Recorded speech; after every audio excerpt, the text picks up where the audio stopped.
Hello, good evening and welcome ladies and gentlemen to an all new year and an all new season of the Porsche Cup by CONSPIT, the official iRacing series brought to you on the Premier Sim Racing platform, available only on PC and proudly sponsored by the hardware manufacturer who can take you to the highest level of sim racing with their absolutely brilliant hardware. That's right, we are back for an all new season of racing here in our regular Porsche Cup series. However, it may be our regular series, but there's plenty of new things in store, and first up we have a double header of new items tonight because we are here in the US state of Florida for the Miami International Autodrome, a circuit only opened in 2022 and aimed at hosting a Formula 1 race on an annual basis. It is a circuit that has gradually expanded over the last 3 years to host a variety of racing series including Porsche Cup, and its core is a 19 corner layout which absolutely brings together extended straights, sweeping combinations of bends and very tight and technical sectors, and it's a perfect fit for our all-new Porsche Cup car because we are debuting today the Porsche 992.2 GT3 Cup car with the introduction of its all-new electronics package featuring both TCS traction control system and ABS anti-lock braking system. But it is still a gentleman's car and one that is going to prove very tantalisingly difficult to tackle. But where are my manners? Allow me to welcome you all to this live broadcast from Circuit Side as you tune in to another strength-filled race. We've moved to Saturdays as of this season, and that's where we're going to stay for the whole of this season. But don't worry, there'll be plenty of fresh blood on the grid, we should say, and therefore it's only going to make the racing even more intriguing and exciting week in, week out. You're catching all this racing, of course, live from Circuit Side on YouTube at youtube.com. and search for none other than TX11TX, alternative Paul Walsh, and you'll have me in the commentary booth bringing you all your racing action as it unfolds week in, week out. Speaking of our schedule for tonight, in the 20:45 Greenwich Mean Time, that's GMT, or Universal Coordinate Time UTC, strength of field top split race, well, in approximately what will be 3 minutes' time, we'll be making our way to the grid for our 13-lap feature event here at Miami, and what an event we have in store as our drivers are just getting their first qualifying laps on the board. But as they do, well, let's talk a little bit about the season schedule ahead, and I can promise you, ladies and gentlemen, this is a schedule we've been very much looking forward to.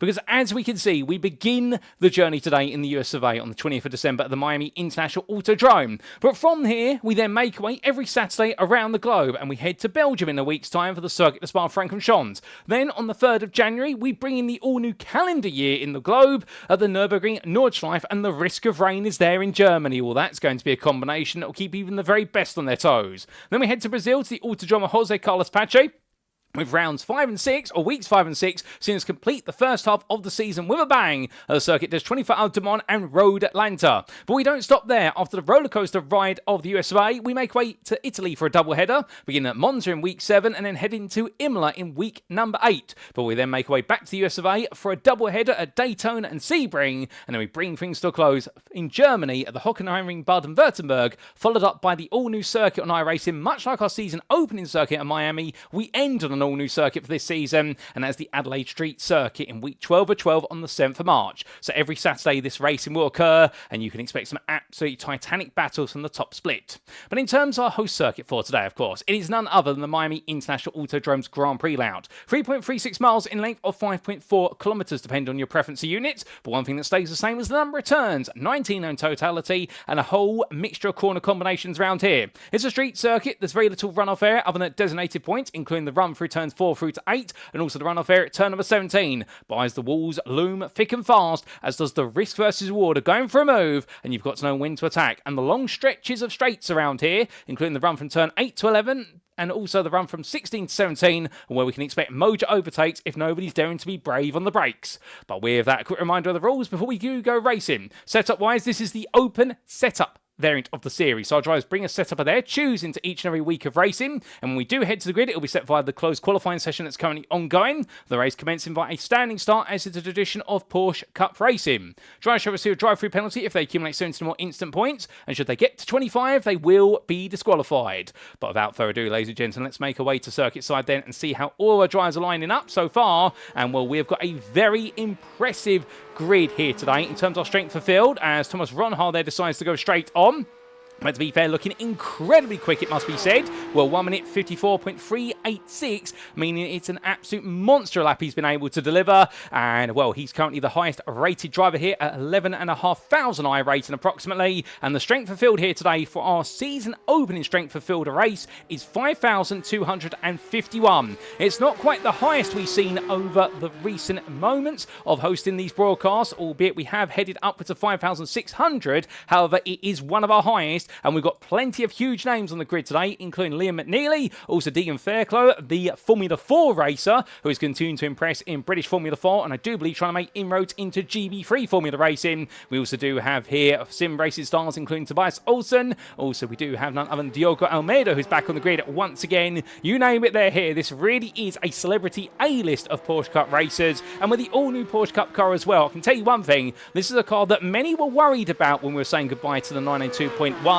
However, now that this car has arrived on the service, whilst there are some doubters out there and some who are not happy with it, because of course some do prefer the purest approach, not having the electronics, this has opened up a whole new in-tray of drivers, because many may have been hesitant to drive this car given the lack of electronics. However, now with the electronics, it's made it a little bit more forgiving, but it has not made it any easier to drive. And that's the biggest thing that's really come about when you go to the official iRacing Porsche Cup Discord. You'll see the debate on there in terms of how the fixed setup should be run to make the car difficult but approachable, but also the fact having traction control and ABS makes it a lot harder to get the most out of the car, because you don't want the electronics intervening when you're trying to push it to the maximum. But as our drivers come towards the end of their qualifying session, with only 30 seconds left to go, we see Casper Tunstedt here. He's the last one to be on a valid flying lap. And right now, the number 24 driver here in what is this 24 car split. Well, he's going to make his way towards the timeline there. And what's he going to be able to do as he crosses the timeline? And it is going to be for him, well, it's a 1 minute 57.114. It doesn't move him any higher. But as we do see Diogo Almeida make his way towards the line, he won't be on a valid lap here. He'll just be calling on down. And, well, that's good, ladies and gentlemen, because we need a little bit of a cool down with qualifying coming to a close. But we do make our way onto the grid. And as quick as that, qualifying is complete. And it is time now for us to get ready to go racing here in Miami.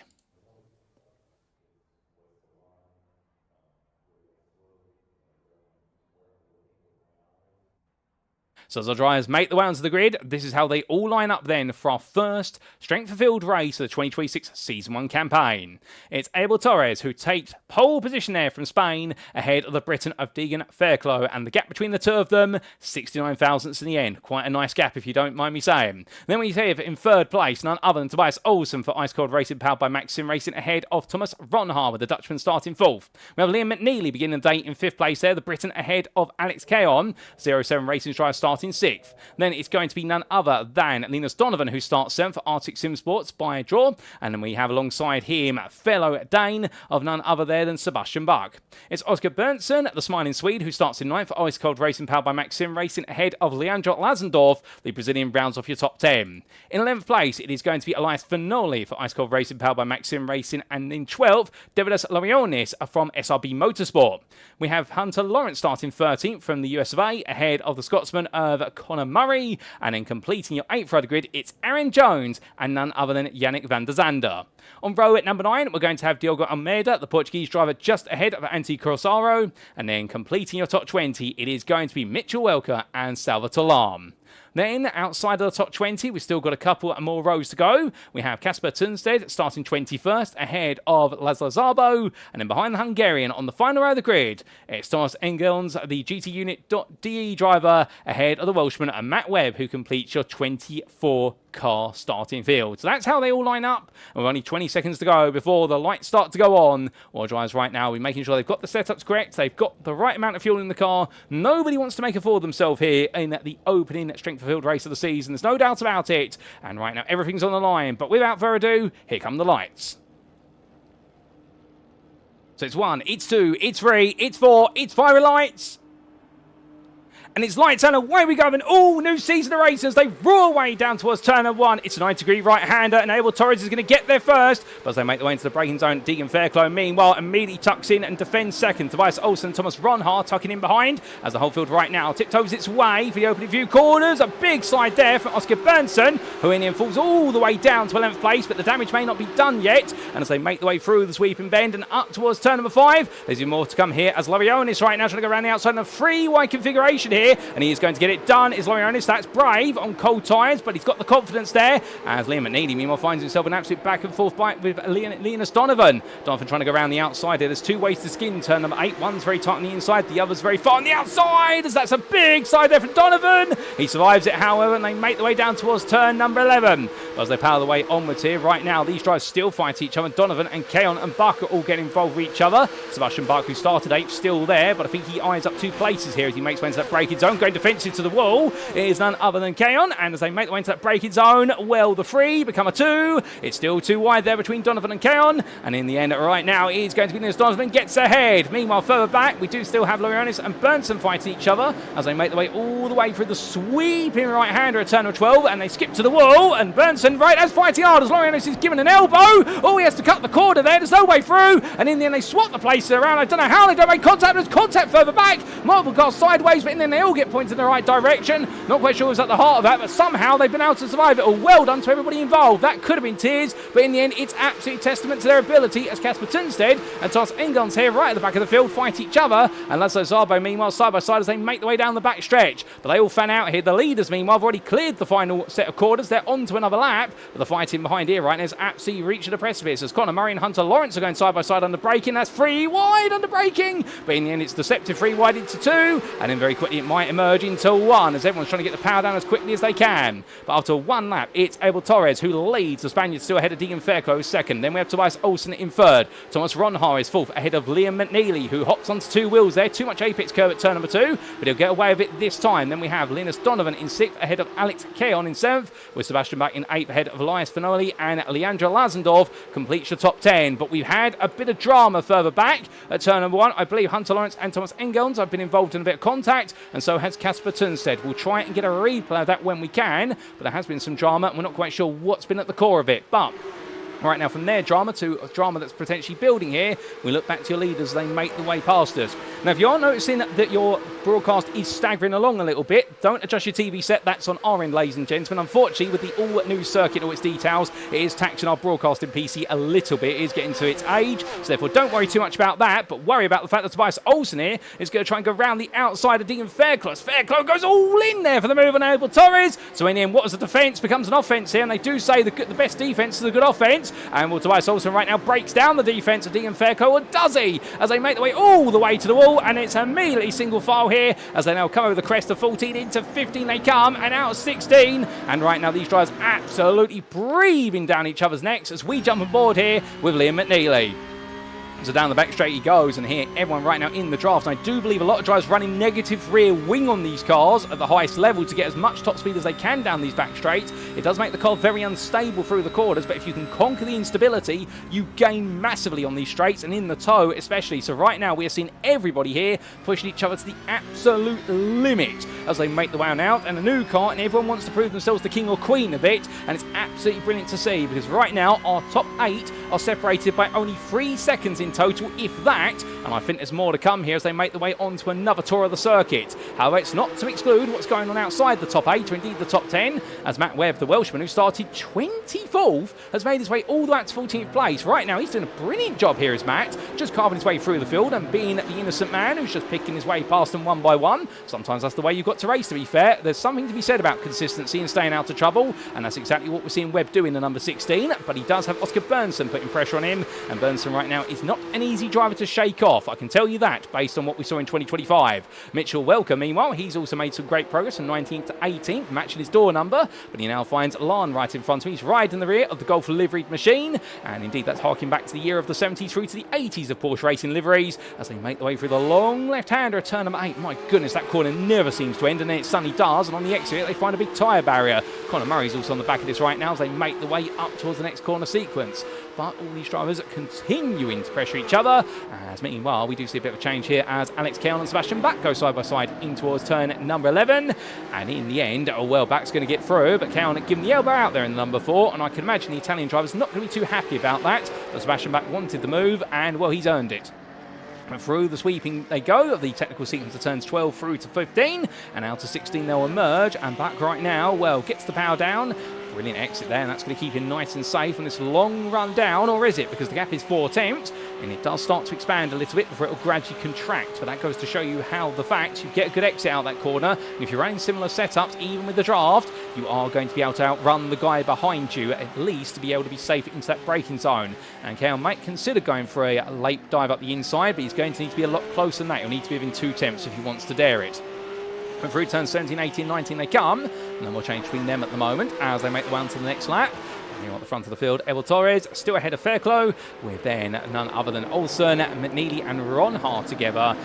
These drivers right now really are just keeping each other honest, but hopping over those curbs as well. And I wouldn't be surprised if we start to see the top 8 that was really grouped together gradually spread out here, as we will see our drivers now start to see who's got the best pace over the race distance, rather than just simply over a single lap. There's tyre degradation to consider here, plus also what is stamina of these drivers. This is a sprint race. It's only going to be approximately 25 minutes in length when you consider the laps. However, the races at these levels take a lot out of drivers, particularly when they're side by side like this, as that's Webb and Jones. Webb's trying to go for 13. Can he get this done here? Aaron Jones is going to try and hold on as well. It's side by side through the corner they go. Jones is still there, and the 23 driver holds on for now. Webb is pushing hard, but Aaron Jones says no, can do. But as they roar the way up towards turn number 11, I don't think Webb is going to give up his can-do attitude here as they make the way onwards. We ride on the dashboard here of Matt Webb, and Webb right now is absolutely pushing this the most as he looks around the outside. He's going to go for it, and well, Aaron Jones goes defence on the inside. That's the great thing about turn 11. You can defend it on the inside, but the problem is you've then got to clear the corner in time for turn number 12, and he does so. But here comes Oscar Bernson,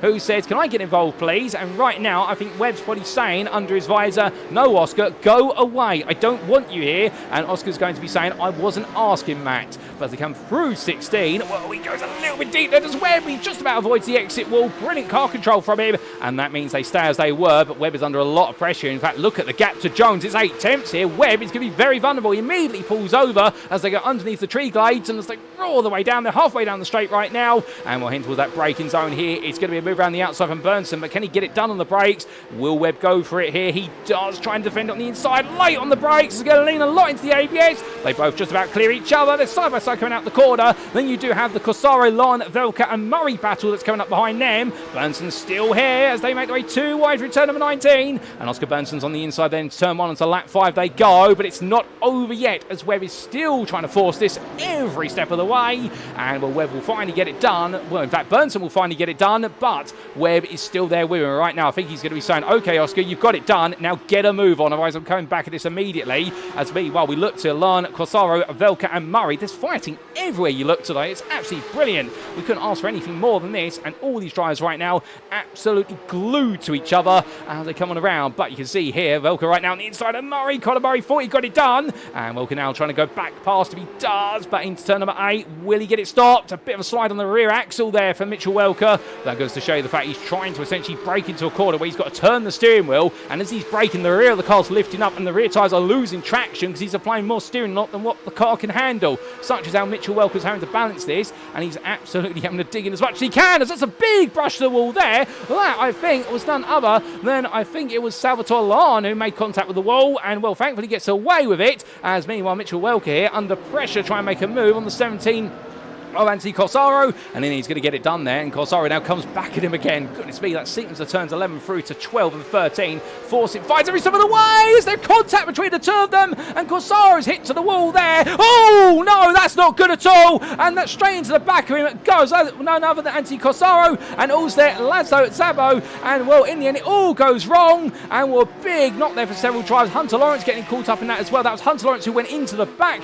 of Anthony Corsaro. I did say Anthony Corsaro hit himself there, I do apologise, but goodness me, what a nasty shunt there. And we have had to have Thomas Engels have to make his way to the pits, and the same for Corsaro. They've both had to tow due to the damage they've picked up, but I can assure you in the end that was close racing there. But that's what happens when you go beyond close racing, even by a millimetre, and in the end it push comes to shove, somebody's got to give way, and when two drivers don't, it is all about who's on that inside line. And unfortunately there it was a misery for Anthony Corsaro, and well, Hunter Lawrence and Thomas Engels get caught up in the instant by just not seeing it in time. We'll try and and get a replay of that when we can. In fact, we might be able to get a replay of some moments earlier in the race, and we go all the way back to lap number 1. This is what happened to Casper Tunstead at the start of the race. This was towards the end of it, just before he got into lap number 2, fighting side by side here. He got the power down. It went wrong out of turn number 18. So Tunstead made his way to the wall there. And then on lap number 2, we had this for Hunter Lawrence and Thomas Engels. This was into turn 1. We did have a couple of drivers go deep here when I looked out my commentary booth window. What exactly happened? And in the end, it was a bit of a mistake there. That was Hunter Lawrence going around, and everyone had to react. And Thomas Engels, in solidarity there, did his own spin. I believe that was just simply because he tried to slow the car too quickly, but he did manage to avoid the contact, so well done to the pair of them. We had this for Yannick van der Zande only moments later. This was up at turn number 8 on lap number 2. What exactly went wrong for van der Zande? This was, a little bit of a rub there. Everyone got it close. Number 15 came loose. That's a disaster. But that was number 15, the Salvatore Lan, making contact. And that's going to be a very tricky one to pull apart if that does get reported to the iRacing stewarding team, because who do you say is at fault and all that? Meanwhile, we also then did have this, of course, and only moments later on lap number 5. And this was Antti Kossara into the wall. And then suddenly, Hunter Lawrence, 3-2-1, comes into the scene the instant, as does Thomas Engels. And that explains their story. So back to your live racing we come, ladies and gentlemen, and as more racing comes on, we have got plenty more in the tank, and in fact we've had a change of your top 5. We've had Abel Torres drop all the way down the order. What exactly's happened to him? That's not part of the script here in terms of what we were seeing, and in fact Tobias Olsen is all the way back at Liam McNeely, and Torres is all the way down in 5th place right now. I do wonder what's happened there, whether there's been a mistake, a slowdown, or something else entirely. But we did have Dean Fairclough make the move for the lead. This is how that was made. So this was the open wheel driver in real life, trying to make a move in a Porsche Cup car in the simulator. Down the back straight he went on lap number 5. It was a slipstream assisted pass. Looked up the inside here, and I don't think Torres was going to fight this one too hard. No, he just let it go, so Fairclough made his way up the inside, as meanwhile there's still the fight between McNeely and Olsen behind. But then this happened on lap number 6. This was Tobias Olsen at passing Torres. Torres made his way out the corner, and by looks of things picked up a slowdown from what I'm hearing in my ear. Through turns 14 and 15, he had to serve the slowdown, and that's why he gave up the places there. So we thought it was a slowdown. It was, and that confirms that your race leader right now is leading for some time, fell to 2nd, and then very quickly has found himself falling down to 4th. But he has found his way back past Liam McNeely over the course of the replay footage we just gone through. We won't be able to get a replay of that immediately, as Tobias Olsen there goes very deep at turn number 11. They're starting to make mistakes, the leaders now, and this is the consistency part that's going to start to become a bit of pressure, because everyone at this point in time, as the sun gradually sets here in the US state of Florida, everyone right now, tired arms, tired legs, and tyres are definitely feeling a bit too much heat. Oh my goodness, that was very close there, as that was Linus Donovan versus Liam McNeely, and hold up a second, that's the car that's quote-unquote crabbing, or where the suspension's not pointing straight. Liam McNeely is struggling to keep that car pointing in a straight line in the white and green machine. I think he's had a knock with the wall recently, McNeely, because that car does not look stable at all. I don't know how he's managed to get it pointed straight on the braking, but you can see that the car's leaning to the right under braking, but it's pulling to the left on the straight. That's suspension damage where he's hit a wall, and as they make their way onwards, right now Liam McNeely definitely struggling. If he can get this to the end of the race, that's going to be incredible in itself. If he can hold on to a top 10 finish, that is going to be a huge achievement. As a new fastest lap of the race goes to your 2nd place man, who right now I think he's been saving it all up.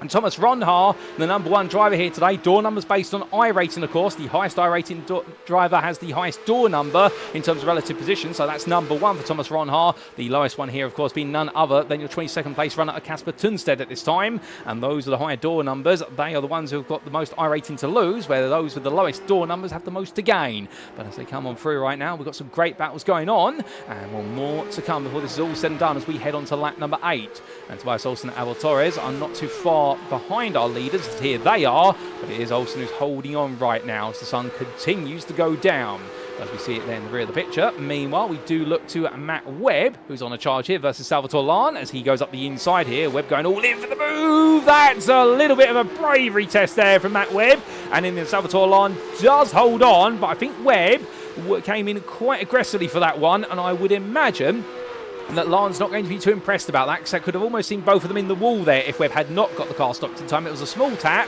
however a very risky tap at that when you come in at such an angle into turn number 8, but they get away with it that time, and Webb immediately goes in again. So right now Matt Webb says once is not enough, twice will do it. Perhaps thrice if he needs to, makes contact there with Lan, but he does get the move done, but it is a little bit ham-fisted, that one. But the 16 driver here, what he's definitely shown us, he is committed to making moves. Oh my good lord, he raises the wall there, coming through turn number 13 into 14 and 15.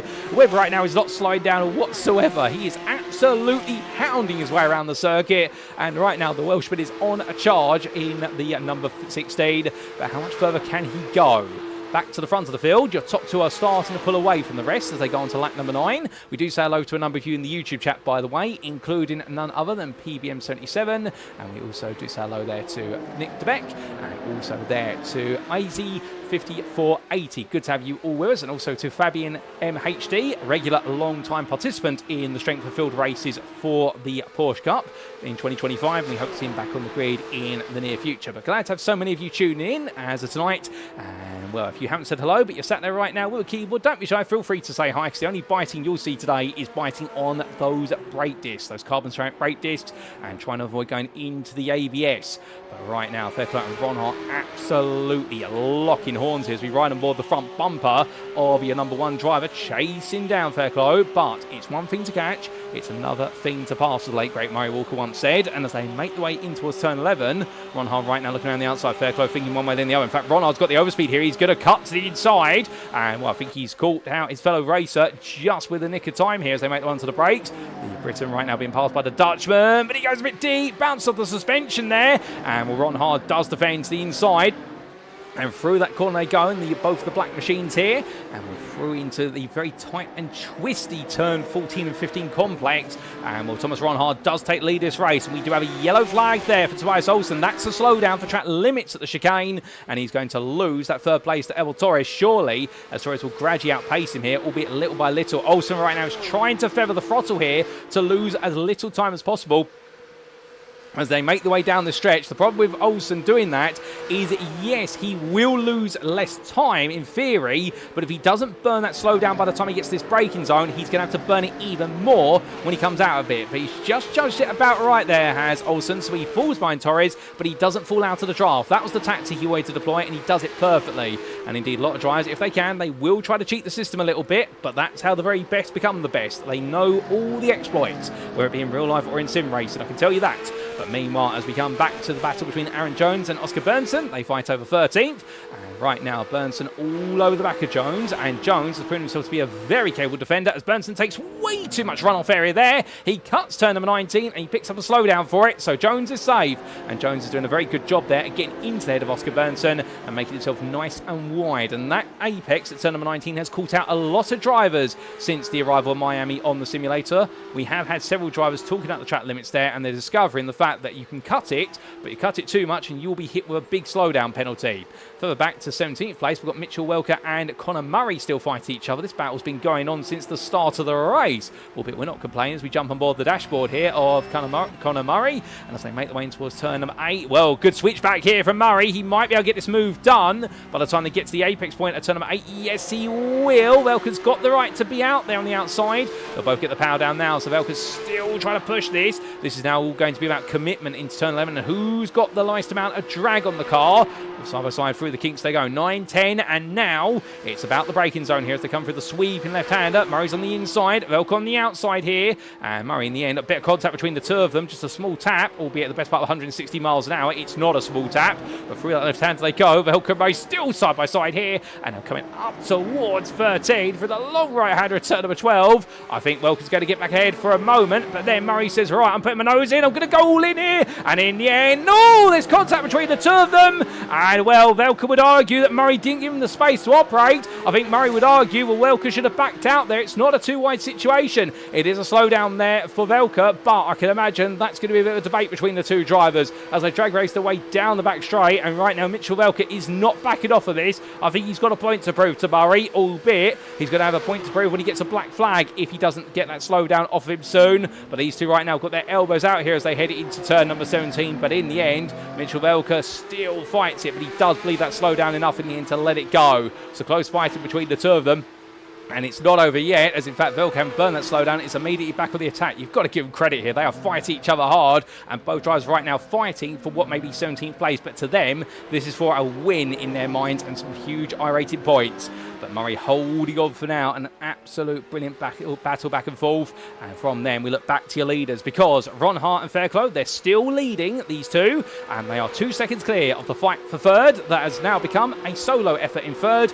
Abel Torres has run away at front of Tobias Olsen. Olsen is 1.2 seconds back, and Olsen actually has Linus Donovan closing on him. Donovan has very gradually been carving his way up into the pursuit of fourth place, but right now your top five has definitely branched out a little bit, and that could be for a number of reasons. It may be that drivers now finding the limit of what the car is available to do if they've worn the tyres down, or it may be simply that some drivers have got better long distance pace as a driver compared to their rivals. There's all those question marks, but here's a question mark as well. Bernson versus Jones. Well, we've seen Jones defending versus Bernson several times over the last 3 or 4 laps, and he's going to try and do it again here in the fight for 13th place. Bernson on the inside here into 12.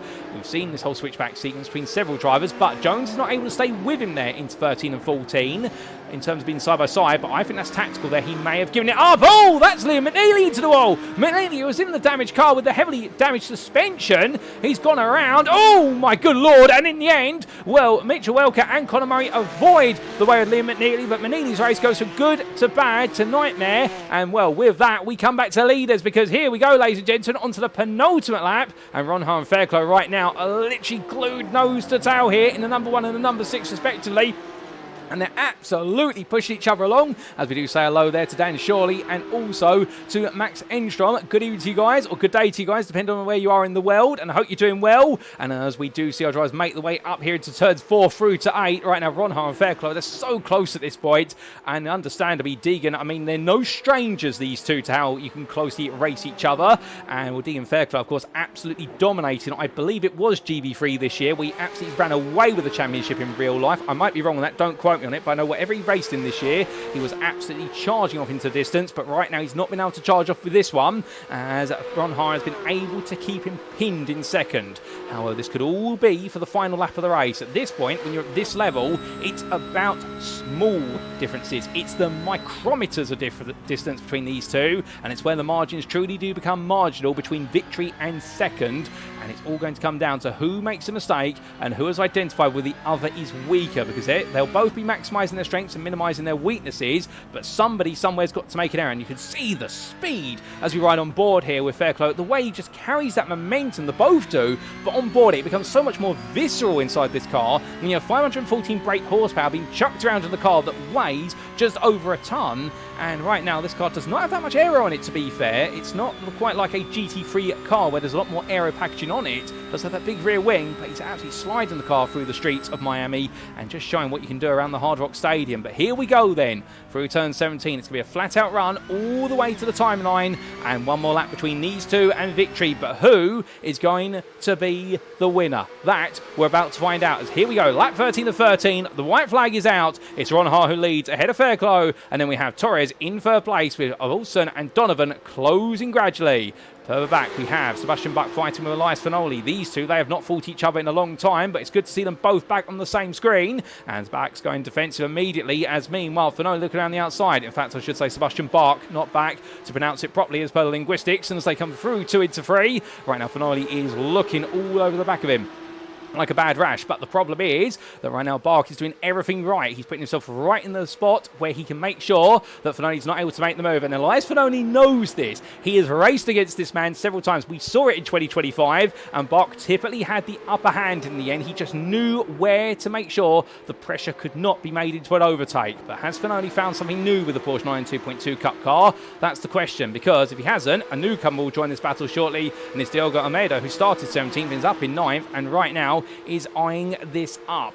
But as they come down towards turn number 11, it's such a long run here. Indeed, it goes on forever. They hit in the toe 175 miles an hour, depending on the setup of the car. But right now, well, Buck and Finale together, but it's going to be Sebastian Buck who defends it. From them, then, as he parks in the apex, and Finale finds himself facing a wall full of Porsche, we come back to leaders, and that's a cheeky move into turn 16. There's contact between the two of them, and Deegan Fairclough in the end went for it, but it didn't quite come together, and Ronhart held on, but that was very close between the pair, and Thomas Ronhart, I think, is going to do everything now he can just to run away here, but Fairclough's not done yet. I wouldn't be surprised if we see the number 6 look for a dive up the inside here. He'll probably turn up the ABS slightly if he can, and go all in. Ronhart goes defensive. Fairclough dives into the the inside. They both know each other very well here. And as they make the way out in the last couple of corners, it's now we flat out here. Surely this is Ron Haar's to lose at this point. Through 18, into 19, as the checker flag waves, Thomas Ron Haar will take victory here at Miami by 3 tenths over Deegan Fairclough. And then it will be Abel Torres who completes your top 3 ahead of Tobias Olsen, with Linus Donovan rounding off the top 5, ahead of Alex Keon, who finishes in 6th place there, a lonely 6th, but well clear of Sebastian Bach,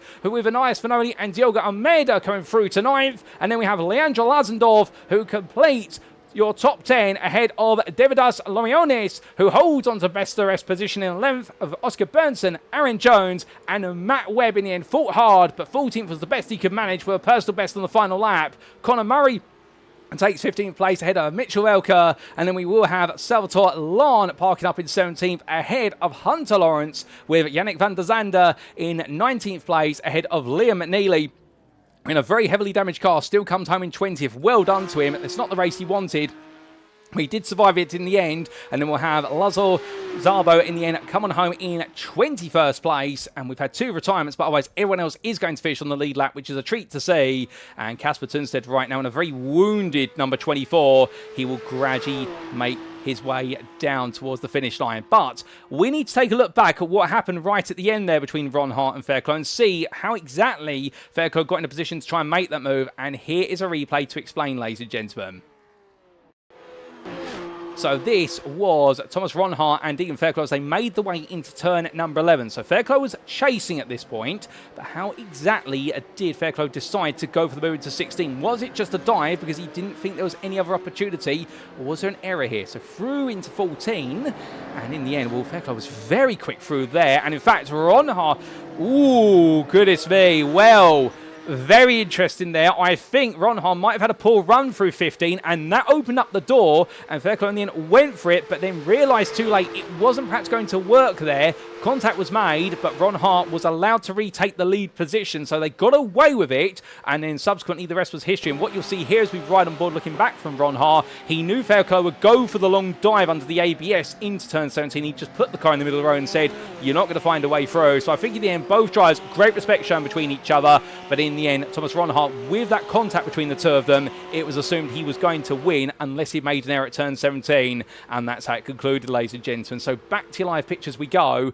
A great race all around, and well, let's take a look at those provisional results, subject to any stewards' inquiries.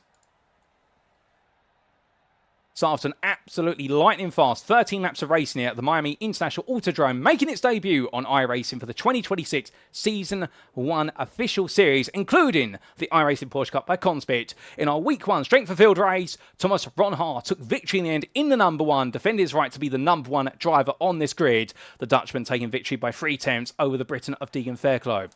Abel Torres took 3rd place. In the end, not quite the way he wanted it to go, having started on pole, but still on the podium there and living up to his door number. The Spaniard making sure that Ice Cold Racing, powered by Max Sim Racing's Tobias Olsen, could not get close enough to steal away that spot on the podium. Linus Donovan, he crept up the order, and the Arctic Sim Sports by Drop DK driver in the end making it to 5th. Head of the Italian from 07 Racing of Alex Cano did a brilliant drive to 6th place there, albeit a very lonely one in that, finished where he started. We then had in 7th Sebastian Bach, the Danishman from Arctic Sim Sport by Drop DK, rounding off a run to 7th place ahead of Elias Fanoli for Ice Cold Racing powered by Maxim Racing, and Diogo Almeida running home in 9th place there, the Portuguese driver coming on strong too late in the day to take a top 7. However, he did start in 17th, so he won't be upset about a 9th place finish.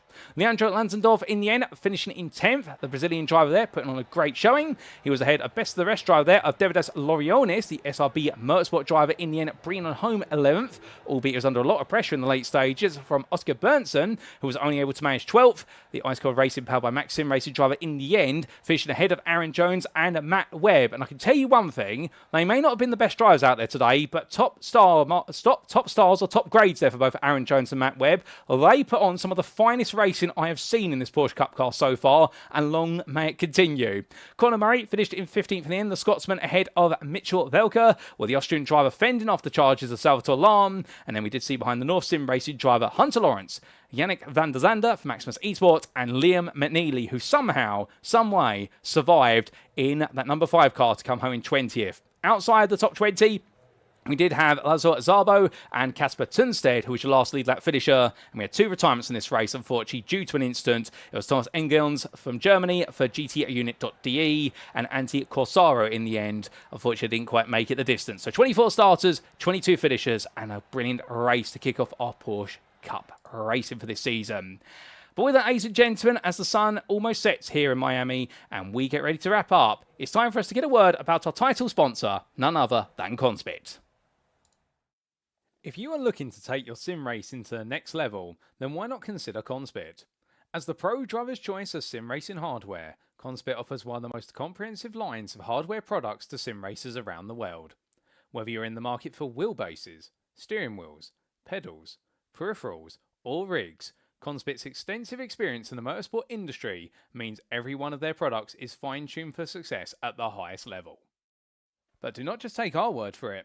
We're brand ambassadors including 2022 Grand Prix Macau GT Cup champion Luo Kaliu, 2022 Porsche Carrera Cup Asia champion Liu Ye, 2022 Chinese Touring Car Championship champion Rodolfo Avila, and 2023 GT World Challenge Asia GT3 AM Cup champions Climax Racing. You shall be in pole position for victory when you invest in CONSPIT's hardware. If you'd like to know more, be sure to head to conspit.com today. And well, ladies and gentlemen, that was only week 1. Next week, we head to an old favourite, an old haunt, if you will, of the Porsche Cup series. It's none other than everybody's favourite Belgian circuit of the Circuit de Spa-Francorchamps. And we invite you to come join us on the grid if you think you can make it into a top split, or come join us and tune in live as we bring you all the racing action from the 21:45 GMT or UTC top split race on Saturday, the 27th of December 2025. The story will continue then, but until then, we have been the iRacing official Porsche Cup by CONSPIT. I've been your host and commentator, Paul Walsh, also known as TX141, depending on what media you follow me on. And until next time, firstly, allow me to wish you all a Merry Christmas, as Christmas will be between now and our next broadcast. And I hope whether you are spending it by yourself, with family or friends, you're able to have a smile on your face all the way through the day and have a fantastic Christmas. And we will see you next Saturday. But until then, remember to stay safe, stay well, stay smiling, and most importantly, I like our drivers, ladies and gentlemen, remember to stay on track. Good night.